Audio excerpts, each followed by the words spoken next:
looking at the city that never sleeps, New York, site of Saturday Night Showdown between 8-time world champion Roy Jones Jr. and 5-time world champion Felix Tito Trinidad.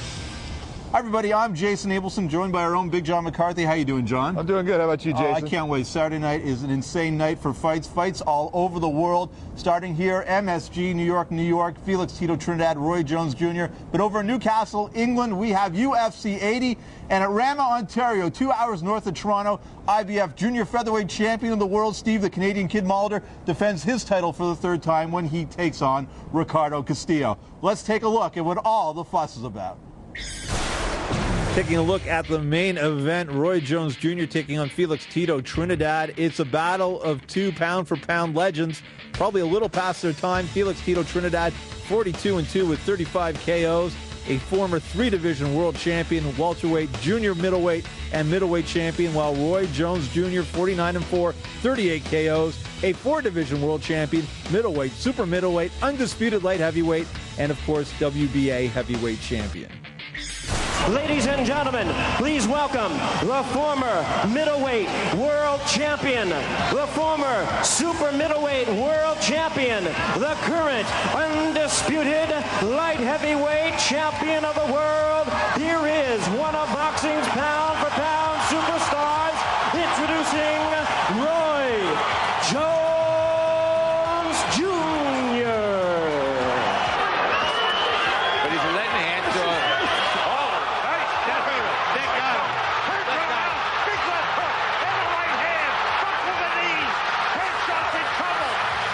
Just what kind of shelf life does a Jones-Trinidad fight have? When the fight was first proposed and all but made in 2001, Roy Jones Jr. was boxing's undisputed pound-for-pound king, while the undefeated Felix Trinidad was the WBC and WBA middleweight champion of the world after conquering the welterweight and junior middleweight divisions. He is the former welterweight, former super welterweight, and former middleweight champion of the world. Damas y caballeros, de Cupe Alto, Puerto Rico, Felix Tito Trinidad. But along came Bernard Hopkins, who derailed the dream matchup by battering Trinidad over 12 rounds in their historic September 2001 tilt at Madison Square Garden. Right hand, Bernard comes back. Trinidad nails him with a left hook, and Bernard comes right back with a left of his own. A straight left hand, uppercut, hook, taken to the head of Trinidad. Trinidad comes back with a shot of his own. Now, more than 6 years and 5 losses later, some of the bloom has come off the Jones-Trinidad rose. But no matter how skeptical some might be toward these two weathered superstars, there's no denying that people are buzzing to see these legends finally go toe-to-toe. Can Roy Jones Jr. weather the difficulty of making 170 pounds for the first time in 11 years and still have the legs to befuddle Trinidad? Or can the Puerto Rican legend overpower the Pensacola, Florida speed merchant? Both men have shown the chinks in the previously invulnerable armor, but put on a spectacular show on January 19th, and the winner will be thrust right back in the primetime mix of light heavyweights. And the losses that have set their stellar careers back in the minds of some will be all but forgotten. Taking a look at the last 5 fights for Felix Tito Trinidad, it's been a while since we've seen him in the ring. May 14th, 2005 to be exact, the night he was schooled by Ronald Winky Wright over 12 rounds. And scanning down, of course, the 2 wins over Ricardo Mayorga and Hassan Sharifi in the wake of the beating he took from Bernard Hopkins September 29th, 2001. I feel pretty good, and you will see this on Saturday night. I know Roy is a very great fighter. He's been speaking about knock me out early in the fight. I invite him to come, and you will see what happens when he tries to do that in the ring. Taking a look at the last 5 fights for Roy Jones Jr., of course, the Anthony Hanshaw, Prince Badia Jamu fights, really a case of trying to resurrect his career after the 2 vicious KO losses at the hands of Glenn Johnson and Antonio Tarver. I'm treating him like he's the best Tito I ever seen. I'm going to tell you why. When he came off the 2-year break and fought Mayorga, that's the best I had ever seen him look in his whole life. You know yourself, when your life is on the line, when you put in a dangerous situation, you're going to raise and try to prepare yourself to do the best you can do. He's fighting the toughest, hardest fight he ever could have foreseen himself fighting in his whole career. He got to be right. He got to be the best Tito you ever seen. So when I beat him, he got to be the best Tito you ever seen. Because if he wasn't, he wouldn't be here.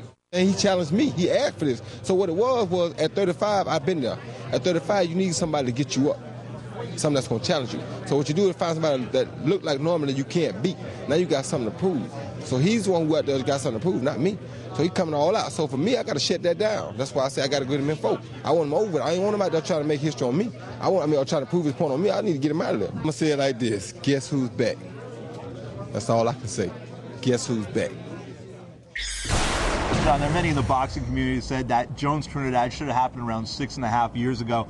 Does that in any way, tar this fight at all in your mind? Well, it doesn't tar the fight at all.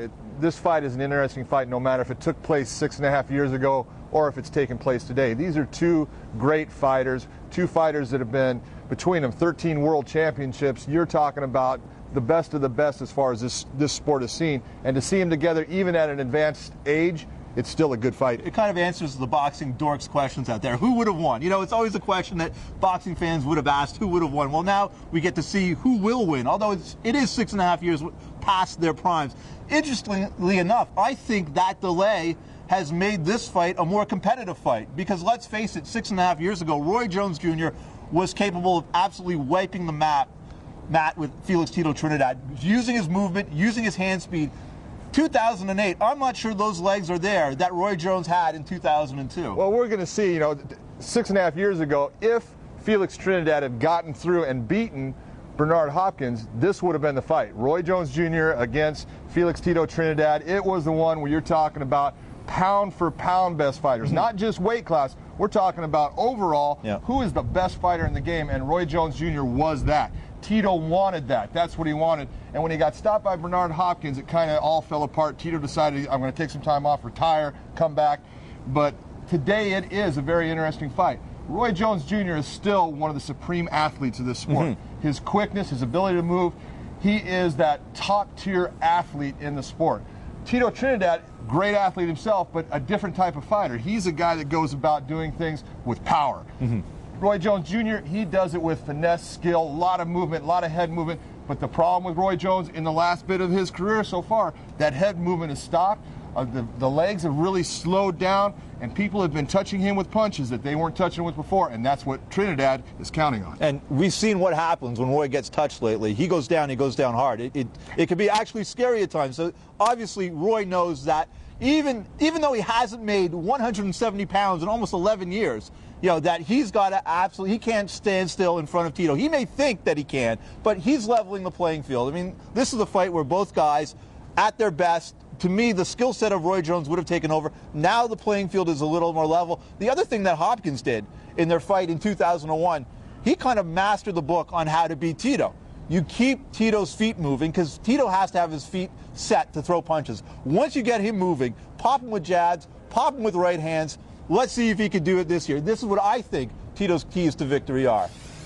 Move your feet and throw punches at the same time, walk and chew gum. It's a simple thing, but you have to be able to do that.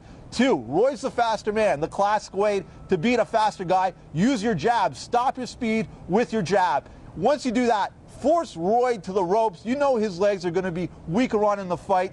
Get him to the ropes where you can do your damage with your heavier shots. And John, what do you think Roy Jones Jr. has to do to make sure he leaves the Garden Saturday night with the win? Well, the keys to victory for Roy Jones are pretty simple. First thing is you want to move. You want to use that lateral movement because Tito Trinidad, he comes forward.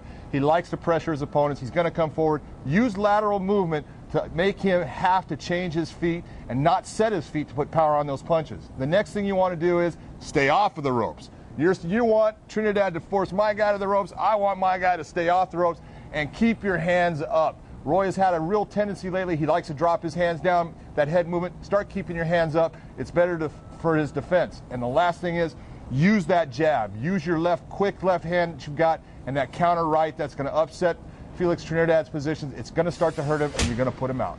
I can't wait. It sounds like it's going to be a great fight, even 6.5 years later. Listen, when we come back, more from Big John, not only on Roy Jones Jr., Felix Tito Trinidad, and the crazy weigh-in we had today, but also on UFC 80, and Steve the Canadian Kid Mulder defending his IBF junior featherweight title.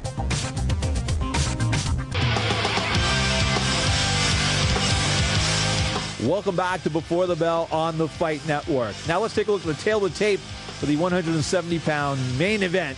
Felix Tito Trinidad and Roy Jones Jr. It is Tito, the younger man by 4 years, 35 years of age. The Roy Jones Jr. is 39. Both men stand at 5 feet 11 inches tall. It's Roy Jones with the slight reach advantage, 74 inches to 72.5, and they are both right-handed. It should be one hell of a fight. Earlier, both fighters took the scales here in New York. Now let's take a look back at the weigh-in. And all over the world, they are talking about Roy Jones Jr. and Tito Trinidad. 8-time world champion, Pensacola, Florida, Roy Jones Jr. A lean, mean, and in all likelihood hungry, Roy Jones Jr. silenced the doubters who suggested he'd never make the fight's weight limit of 170 pounds, his lowest since October of 1997, by stepping on at 169.5 pounds. 169.5. Tito Trinidad followed and surprisingly came in just over the contracted weight at 170.2 pounds. An enraged Roy Jones then took the mic, demanding the Trinidad camp allow him to wear his preferred Grant gloves just before an official actually moved the scale. Hey, hold on. I got glove issues that I want to discuss. I ain't worried about that. Don't worry about 2 tenths of a pound. He can have 2 tenths of a pound. We fighting. Tito then stepped on at 170 pounds on the nose in what was an extremely controversial and eventful weigh-in.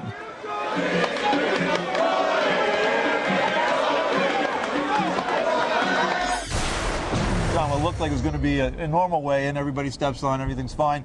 Things got a little hectic. Roy Jones Jr. makes the weight, 169.5, after not making 170 for over 11 years. And then Felix Tito Trinidad, who's never weighed above 160 for a fight, comes in at 170.2, and then all hell breaks loose. Yeah, it was kind of funny. When Roy Jones Jr. stepped on the scale first, he looked fantastic. He's 169.5 pounds.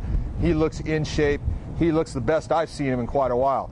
Tito Trinidad comes in on the scale, and he steps on. It's 170.2. We got a catch weight of 170. He has to weigh in at 170 pounds, and it's 170.2. They actually move the scale, which is something you really don't do. You don't want to see. Really. Yeah, you don't see the scale being moved. They moved it. He stepped on the scale. It was still high. They moved it again. He stepped on it 4 times, and they got him to 170 even. Roy Jones was saying that he didn't care. He was really concerned about a glove issue.